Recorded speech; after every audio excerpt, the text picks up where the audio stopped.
nous allons réaliser l'étude sur paralyseur. Pour cela, nous avons besoin d'un paralyseur.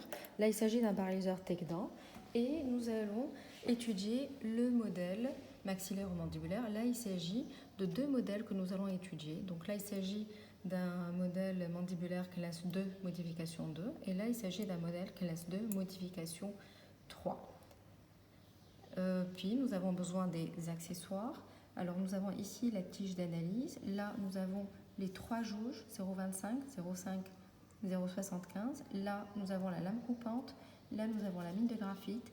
Et là, la mine de graphite a été montée sur un porte-mine qui va être inséré dans le paralyseur. Là, nous avons besoin également d'un carton rigide et parfaitement plat.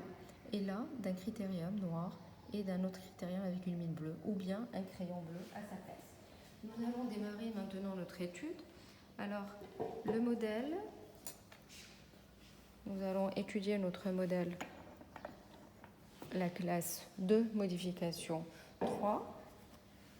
Là, vous avez un paralyseur avec une base rigide. Là, nous avons un porte-modèle qui est orientable.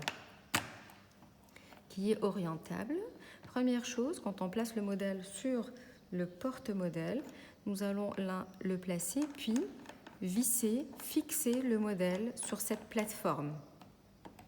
Voilà, là, il est bloqué. Ensuite, pour l'orienter, là, les tiges verticales du paralyseur matérialisent l'axe d'insertion.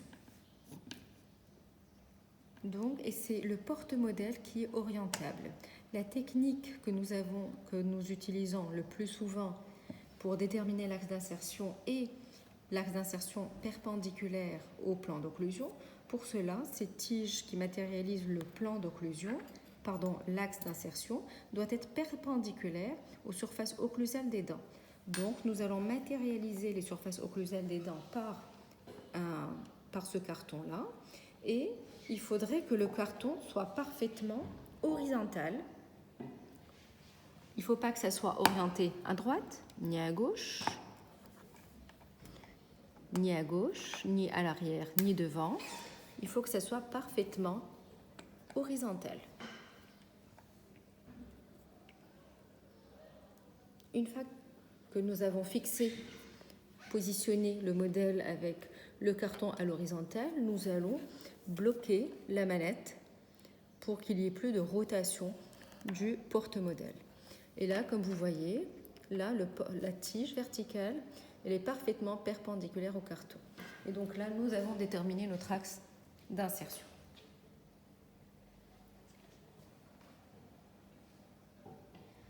Maintenant, nous allons placer la mine de graphite.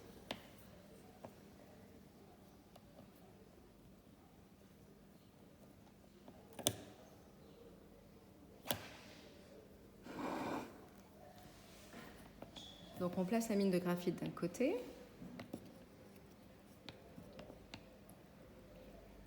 Et de l'autre côté, je vais placer ma jauge de retrait 0,25 qui va me permettre de déterminer la zone de retrait. Voilà, alors une fois que l'axe d'insertion a été déterminé, nous allons tracer la ligne guide, qui est la ligne du plus grand contour en fonction de l'axe d'insertion de la PAPC, du châssis. Elle va être tracée sur toutes les dents qui vont recevoir les éléments de châssis. Pour cela, nous avons besoin d'un tracé prospectif. Alors, toutes les dents qui bordent l'édentement vont avoir un crochet. Donc, sur cette molaire-là, il va y avoir un crochet. Donc, il faudra que je fasse la ligne guide du côté vestibulaire. Sur cette latérale, canine, prémolaire et molaire. Donc, sur ces dents-là, ça va être tracé du côté vestibulaire. Et puis, du côté lingual aussi. Mais sur le côté lingual, on va tracer également sur toutes les autres dents qui vont recevoir un bras lingual. D'accord ?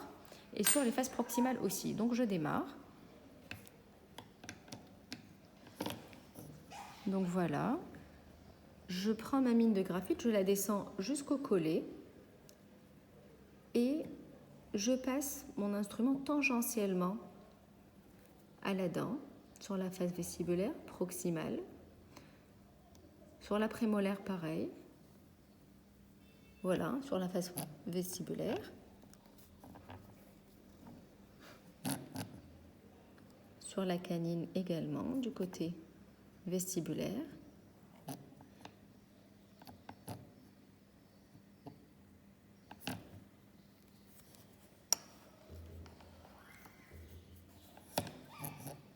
Alors, sur la molaire, pareil. Donc, ma mine, je la descends jusqu'au collet.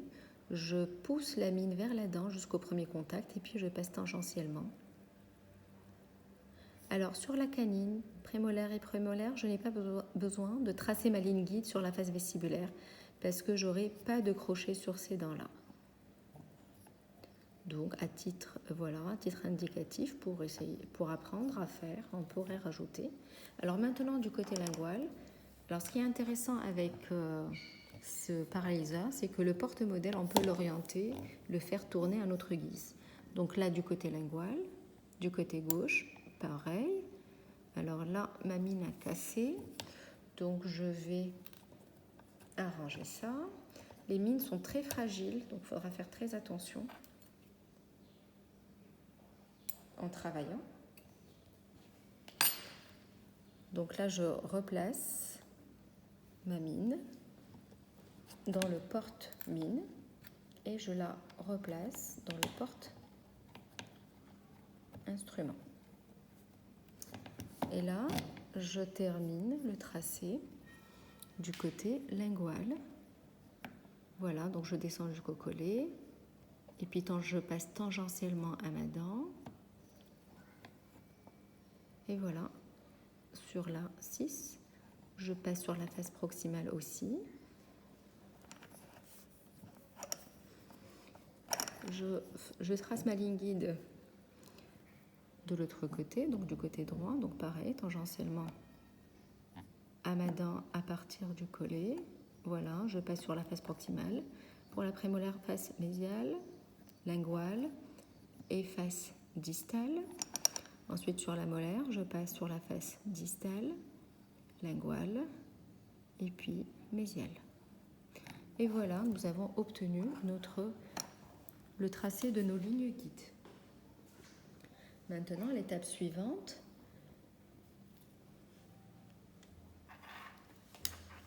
Donc, voici le côté droit du patient, puis la partie antérieure, et puis la partie gauche du patient, du côté vestibulaire.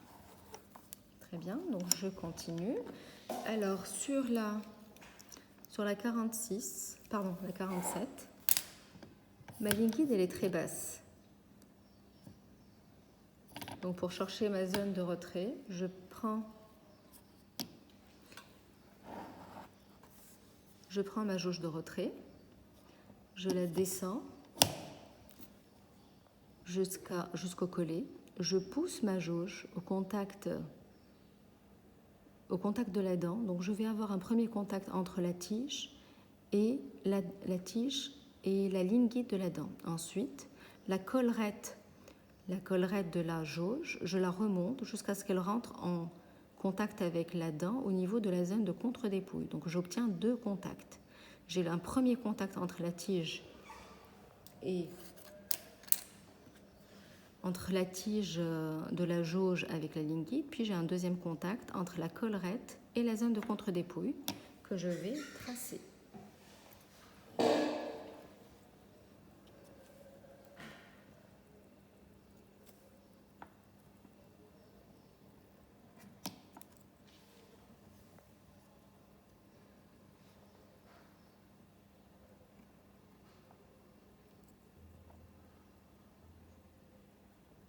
Je vais tracer avec une mine bleue. Donc je fais sur cette dent-là, sur la prémolaire, je vais avoir un anneau. Donc la rétention, elle va être en mésio-vestibulaire. Donc je vais chercher ma rétention et voir si elle existe en mésio-vestibulaire.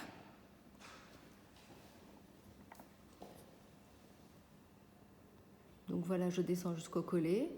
je pousse ma tige vers la dent, j'ai un premier contact avec la ligne guide, ensuite je remonte jusqu'à ce que la collerette bloque contre la zone de contre-dépouille et là j'obtiens mon deuxième contact. Donc là, je vais tracer ma zone de retrait à ce niveau-là.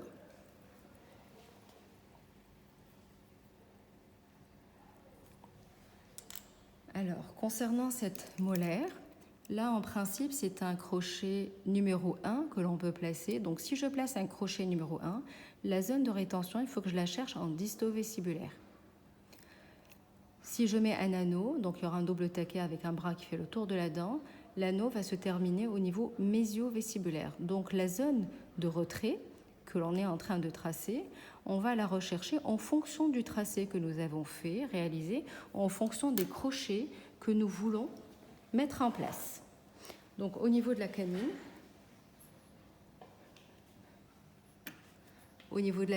donc, il y aura un crochet numéro 1.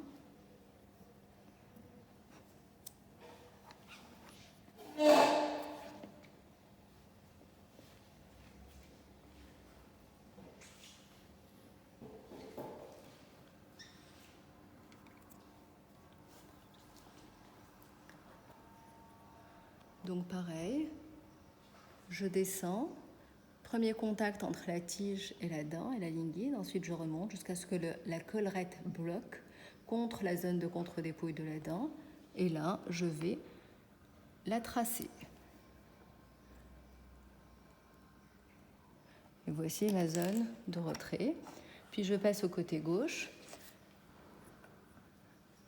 Alors là, sur cette dernière dent, je vais chercher ma zone de retrait en mésial, en mésio-vestibulaire et en disto-vestibulaire. Mais ce que je constate, que ma ligne guide, elle est déjà très basse. Donc il y a de fortes chances que je n'ai pas de zone de retrait sur cette dent-là. Effectivement, là, quand je mets ma tige, ma jauge, je n'ai qu'un seul contact entre la collerette et la dent, et pas entre la tige et la ligne guide. Donc là, ma ligne guide est très basse, donc ma zone de contre-dépouille, elle est insuffisante pour avoir une zone de retrait. Je vais chercher ma zone de retrait en mésio-vestibulaire, voir si elle existe. Alors là, elle existe, mais elle est sur le collet. Donc là, ce n'est pas une bonne chose. Alors ici, en distal, la rétention n'existe pas. Et ici, en mésial, elle est sur le collet et c'est négatif. Ce n'est pas une bonne chose. Donc là, j'ai deux possibilités. Soit je réoriente le modèle à 7 degrés, à gauche ou à droite, devant ou derrière, jusqu'à trouver une zone de retrait à ce niveau-là et sur les autres dents, ou bien je vais créer une logette de rétention au niveau de ces dents. Puis nous allons chercher également, donc si on doit placer des crochets sur les incisives, il faudra chercher une zone de retrait au niveau de ces dents-là en disto-vestibulaire. Donc en disto-vestibulaire,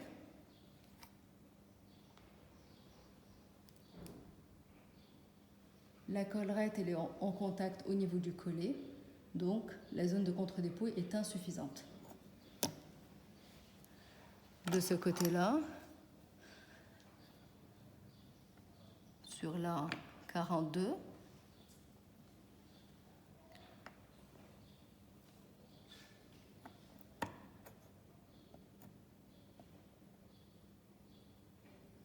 il n'y a pas, la ligne guide est trop basse. Et pareil, sur ces deux dents, la ligne guide n'existe pas. Pardon, pas la ligne guide, mais la zone de retrait. Donc là, au niveau de ce tracé mandibulaire, il n'y aura pas de crochet. Donc ici, on n'a pas besoin de chercher des zones de retrait finalement. Donc finalement, j'ai une zone de retrait sur la canine, sur la prémolaire, sur la molaire, mais sur la 36, je n'ai pas de zone de retrait efficace. Donc là, je serai amenée à la créer au niveau de la 36.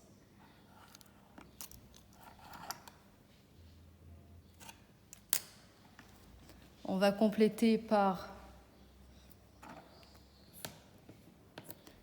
l'analyse des faces proximales et des faces linguales.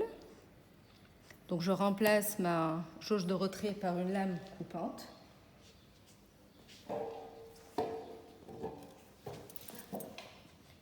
Et à ce niveau-là, alors là, qu'est-ce que je constate? Au niveau de la prémolaire, au niveau de la 45, ma ligne guide est très haute.